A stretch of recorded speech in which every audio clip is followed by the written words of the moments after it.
Oh, welcome back, Soul Tribe. Okay, so we're going into chapter 5. Sorry. of. Sorry, dry in here. I guess I need a little more yerba mate. I'm on my third cup now. So when I'm done this, it'll be a liter and a half of yerba, and I had a liter of water this morning. So I'm doing really well. If I keep this up, my skin's gonna look really good at the end of this 2 weeks. So let's just get some yerba in me and then let's get started. Ah, oops. Stay. Be a good little boy and stay there.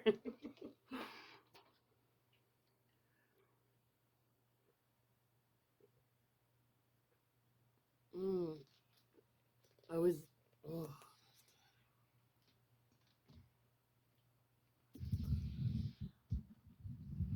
I was just telling Jake I will never do a fast again without yerba. I feel wonderful. I have energy. I'm my appetite is totally suppressed. My spirits are high. Normally I'm tired, I'm groggy, I'm kind of bitchy, when I do a fast. Not this time. I feel really good. I recommend it to anybody. It's just good to clean out your system once in a while. It really is. Well, no time like the present time. Again.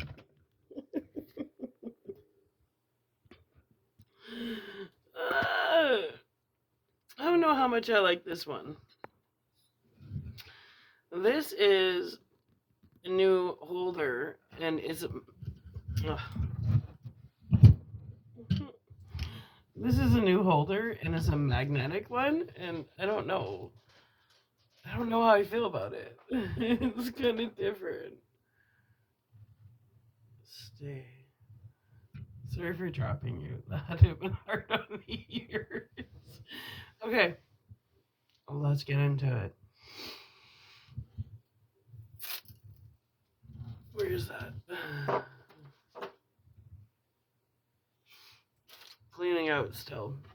Are you ready? Are you ready? I'm ready. Let's go.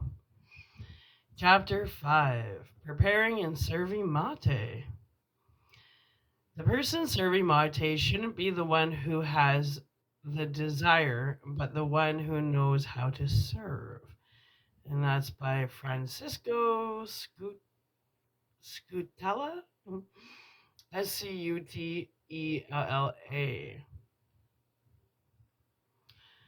Water was boiled in a cauldron, while the correct temperature of the boil was determined by viewing the bubbles forming in the pot. Just at the right moment, milled tea powder was added, and that's taken from the ancient art of tea. Here we go. Preparing mate is equally art is slow your rolls there. The mate is energizing me. That's kind of the issue. Okay. Preparing mate is equally art as a ritual.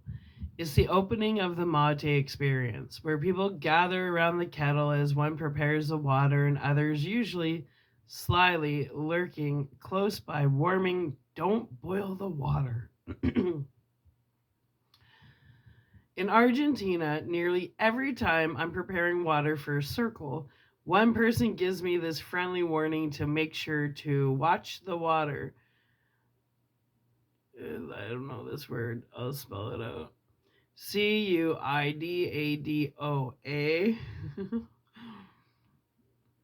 is sometimes said more out of friendly habit than genuine advice. And the dance continues as I pour a bit of cold water, dummy water, into the gourd to prevent the mate from being burned. then patiently waiting to see the small bubbles forming at the base of the kettle and the water swirling with heat waves as the perfect temperature of around 175 degrees Fahrenheit, 138, is reached. And then on to adding the hot water into the water hole opposing the mountain of mate that was formed on one side of the gourd while inverting and shaking it against my palm. Then finally placing the bombilla on the opposite side of the gourd, straight down across from the opposing downward angle of the yerba, creating a rough 45-degree angle. Then onto drinking the first one or two mates, dummy mates, as the server to ensure the fine quality and temperature before passing in on to my guests or continuing to drink if I'm alone. I think tomorrow I'll prepare a traditional one with my gourd and show you exactly how it's done. Yeah, anyway. Mate water. The inherent quality of tea must be expressed in water. When a tea that is an 8 meets with water that is a 10, the tea is almost a 10. When water that is an 8 pairs with a tea that is a 10, then the tea is just an 8. That's taken from the ancient art of tea.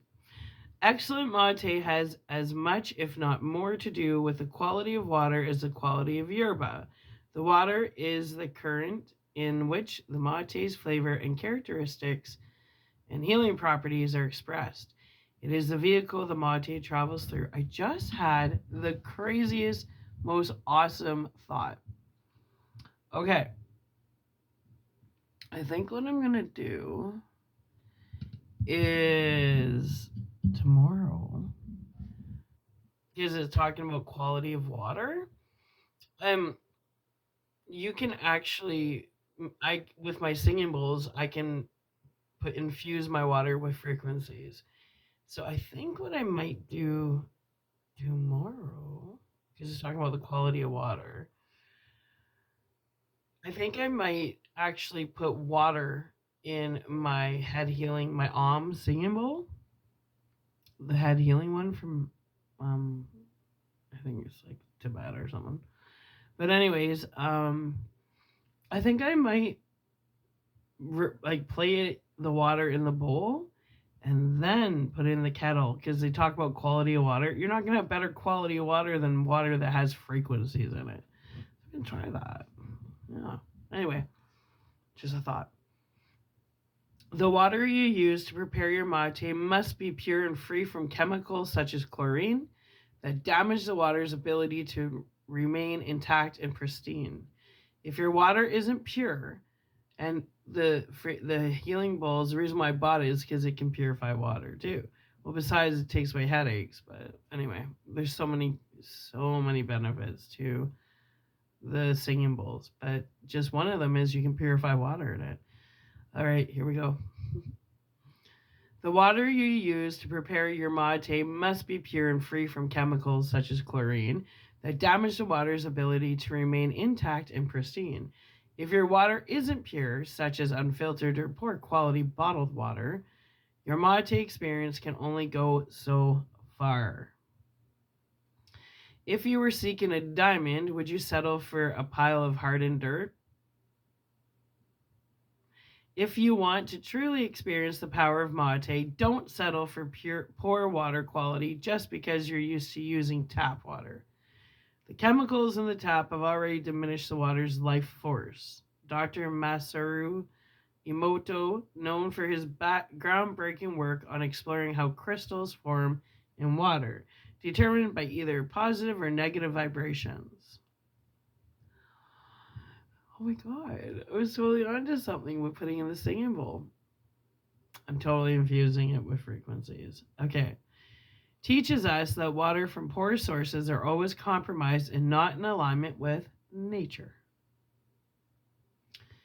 We can surmise that when a complete geometric crystal is formed, water is in alignment with nature and the phenomenon we call life. The crystals do not form in water that has been polluted by the results of our failure to remember the laws of nature. When we tried taking photographs of crystals from Tokyo's tap water, the results were pitiful. This is because the water is sanitized with chlorine, thus damaging the innate ability of water to form crystals. The study of ancient tea masters reveal how much time, patience, and art was put into locating and selecting the finest water. I like Fiji water. If I'm gonna treat myself to quality water, I like the Fiji water myself. But anyway, the study of ancient tea masters reveal how much time, patience, and art was put into locating and selecting the finest water. You needn't go on an excursion to find naturally erupting spring water in the woods, though with findaspring.com, it's entirely possible. However, by purchasing a few gallons of spring water or investing in a high-quality water filter that's being proven without a doubt to be effective, you will ensure that your mate remains on a high caliber, resulting in the best possible experience for you and your materos. Heating mate water. Carefully watching the water like a hawk, ready to steal the kettle from his flame at the first sight of the smallest bubbles popping forth. I remain vigilant in the art of preparing mate water. The ancient Chinese tea masters Lu Yu, Lu space Yu, attest to 3 boils, varying in intensity of water and size of bubbles. Of boiling, when the boiling water is like fish eyes, and there is a slight noise, this is the first boil. When on the edges it is like a surging spring and jointed pearls, this is the second boil. When the water is surging in swelling waves, a rolling boil, this is the third boil. Anything after this, the water is old and cannot be drunk. But you didn't know that, huh? You'll want to get your water somewhere between the first and second boils. The first boil will appear to be like large grains of sand or crab eyes, as the Chinese describe. The second boil shows slightly larger bubbles, like small pebbles. Once you see the crab eyes appear, wait several seconds just as they begin to slightly increase in size. Then remove the kettle and pour your mate water into your thermos. If you outright boil the water, then it's old and dead and useless for mate. Remember I was talking about dead water? Adding yerba to your gourd. With the highest grade of yerba at your disposal, it's time to fill your gourd. 1. Fill your gourd between a half to 3/4 full of yerba. Experiment with the amount. Gotcho cuts usually do better with a half full gourd, since the powdery yerba expands.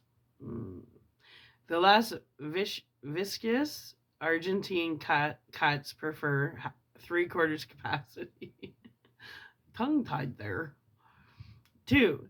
Take your gourd with one hand and completely cover the top with the palm of your opposing hand. Invert the gourd on a downward angle and shake it downwards motion. I think that's to get rid of all the little dust. While returning the gourd to normal position, it creates a 45-degree angle on the yerba. This is called your mountain of mate. Opposing your mountain of mate, you should now have a cavity to place your water. This is called your water hole. I'll show you how to do it. It's hard to visualize, but I'll show you. Why shake the yerba? This process not only creates the necessary water hole for you to place your bombilla and add your water, but it also brings the small dust particles to the top and keeps the larger stems and leaves below, acting as a natural filter and preventing your bombilla from becoming clogged. Some new drinkers shake the mate to futilely remove all the dust, mistakenly thinking that it's not to be drunk.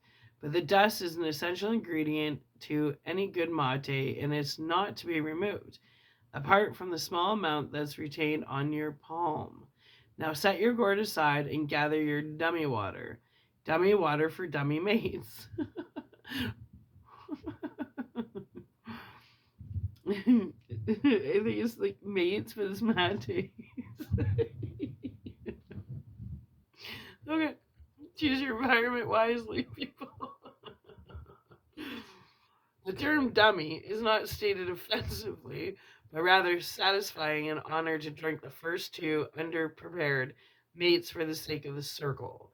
After the dummy water, cold or preferably room temperature, has been added, the server drinks the first dummy mate.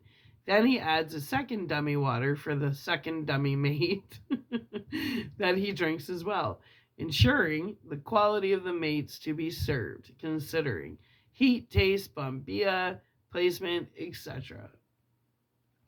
Dummy water is added to protect the vital nutrients of the yerba as well as preventing the delicate herb from being scorched by the fully heated water. Effectively, the dummy water tempers the yerba. Below, you'll see how to prepare the dummy mates. If you only do it to 134 to 138 degrees, you don't have to worry about the dummy water, just saying. Or if you do it in the windowsill in the sunlight, you can skip this whole process. But if you don't, this is the process. 1. Carefully maintaining your mountain of mate. Start adding your dummy water to your gourd's water hole. Let the water absorb into the yerba for 1 minute. 2. After your yerba has absorbed the dummy water, place your bombilla and drink your first official dummy mate. 3. Now add more dummy water and drink your second dummy mate. Dummy. Positioning the bombilla. Place your bombilla across from the downward angle of your yerba. The spout should have its back to the mountain of the yerba. It should slip right in. But if you have to, don't be afraid to adjust it in the perfect position that suits you. We often hear, don't touch the bombilla. But as the server, you may touch the bombilla and adjust it as needed. Depending on the style of bombilla, there are particular ways to position them in the gourd. Over the mountain. Okay, I'm going to show you what it means, like the water hole. I'll show you. I got a picture.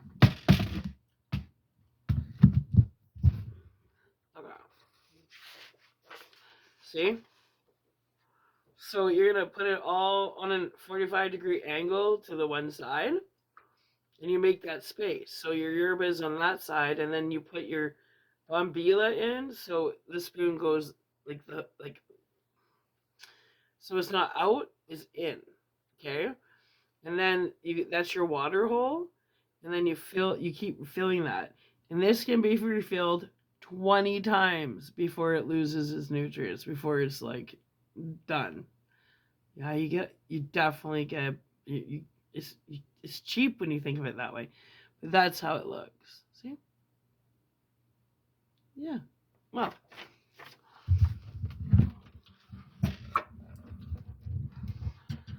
we call this over the mountain. Fan and coiled bombillas should be laid over the yerba instead of scooping under the yerba. The slit should be facing the wall of the gourd, never the yerba. You will be drinking over the mountain of yerba in this case. Under the mountain.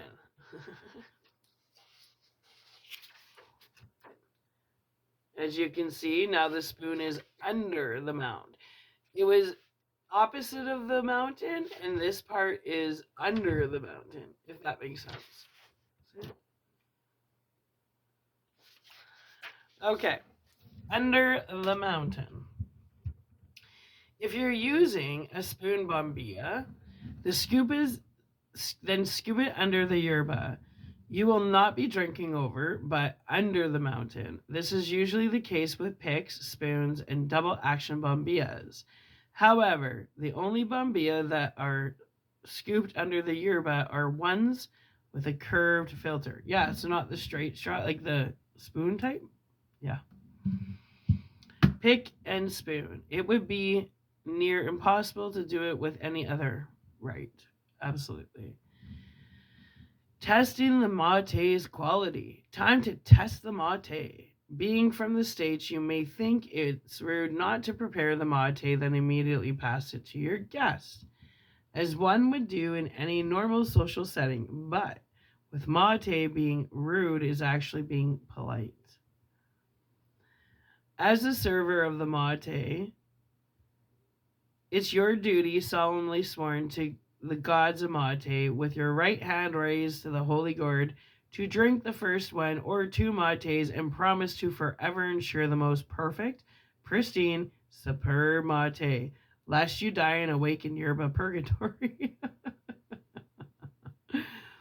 If the water is too cold, back to the kettle and heat another pot.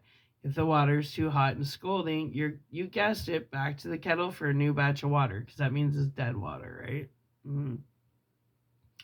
Attaining that sweet spot between 160 and 180 degrees. It drives me nuts seeing that every time because I disagree with that.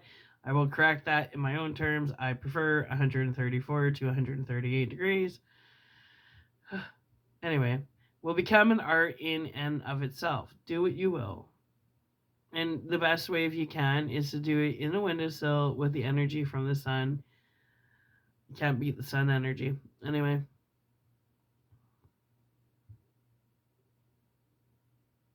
Yeah. As straightforward as preparing a good mate may appear, there are many seemingly little but tremendously vital things that can go wrong. Once you find your rhythm through continued practice, you'll know what to do like it's second nature. But still, you'll have to remain sharp and steady, constantly honing the skill of a matero.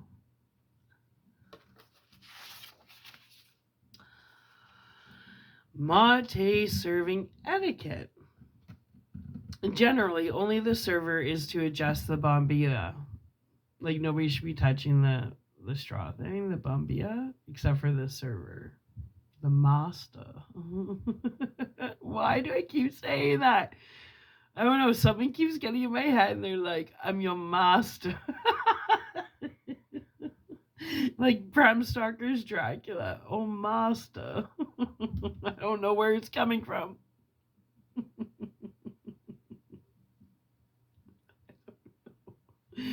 Master. All right. Apparently, somebody wants me to call them Master. So, to whoever who's getting in my head right now, hello, Master.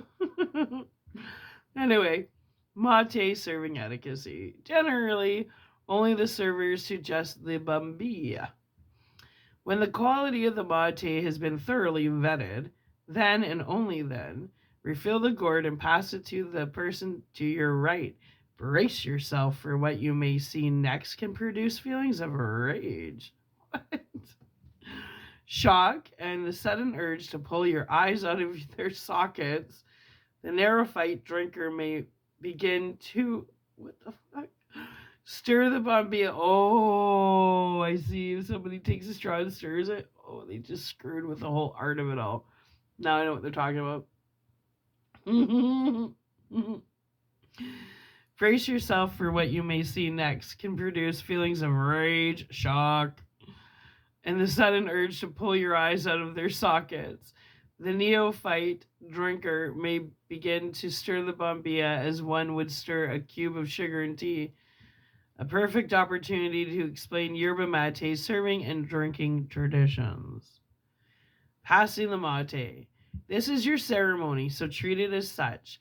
Tell your guests that when they're done with the mate, pass it back to you, the server, the master, so that you can prepare another mate and pass it to the next person.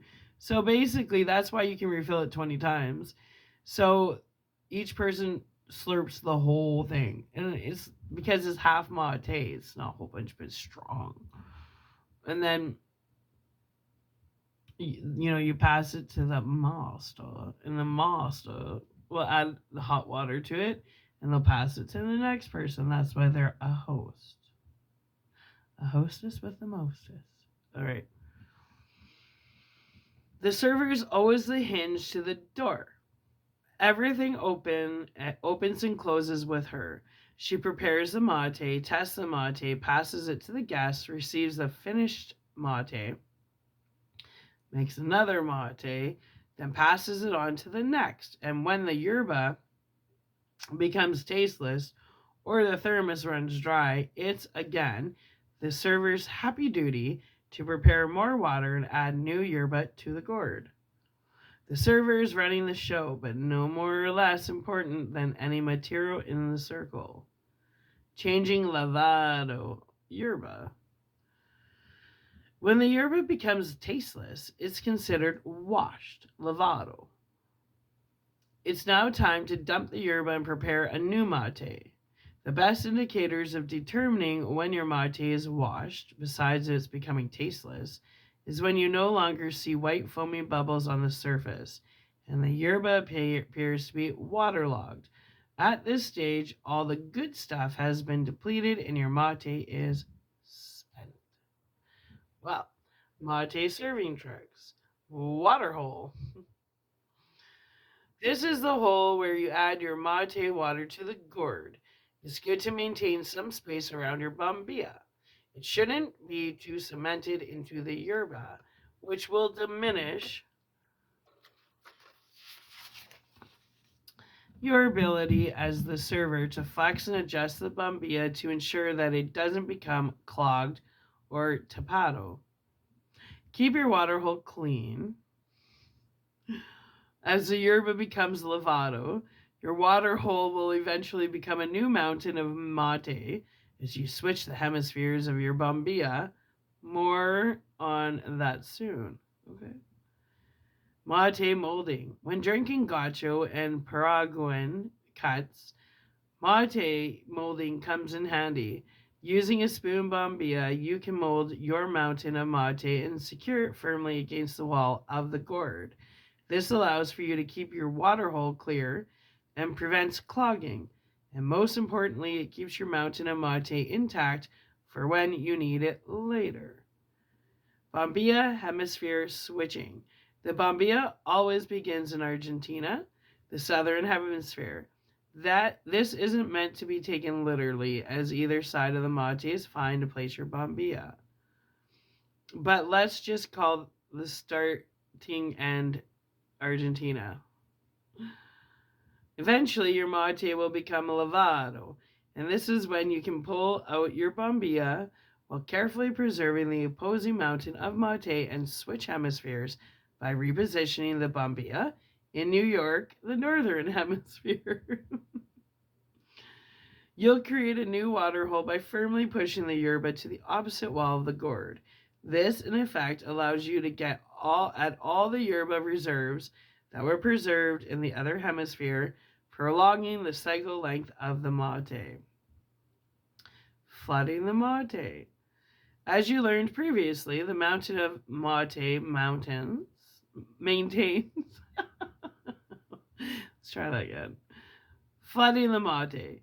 As you learned previously, the mountain of mate maintains the stable ecosystem of the yerba inside the gourd. As you add water to your water hole, you are extending the cycle life of the yerba by constantly keeping some of the yerba dry and unused as your reserve.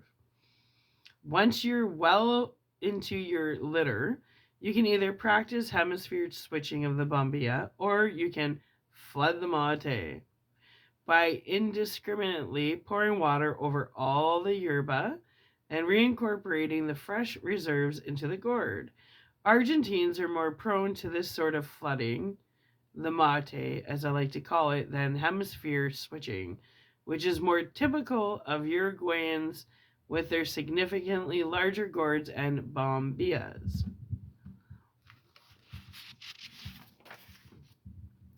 Unplugging the bombilla. There are many reasons to unplug the bombilla from the mate, either partially or fully.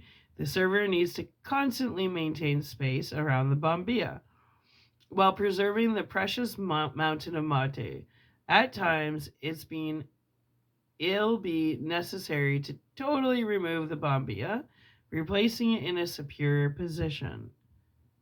Unplugging the bombilla is good for removing cold pockets, that form in your gourd, allowing you to achieve maximum heat retention with each fresh cycle. However, be careful because the new cycle will tend to be relatively hotter. Make sure to warm the materials if necessary. If the bombia becomes clogged, one of the best ways to correct the issue is to unplug and run warm water through the bombia and reinsert, keeping your mate hot water hot. It is a good idea to keep the cap on your thermos if you're using an adjustable screw on top. Keep it tightened between cycles. This helps extend the heat of your water by preventing loss of steam. Yeah. All right, we're going to upload this and we're going to come back with chapter 6, which is mate pairing. And it's like with sweets and nuts, and a lot of people use dates. They'll eat dates with it for the sweetness, and I've done that, and it's actually nice. What I find nice is if you add like to your actual gourd, or you can eat it too, but blackberries, it does something to it. All right, beautifuls, I love you. I'm gonna upload this, and I'll be right back with chapter 6, mate pairings. Bye.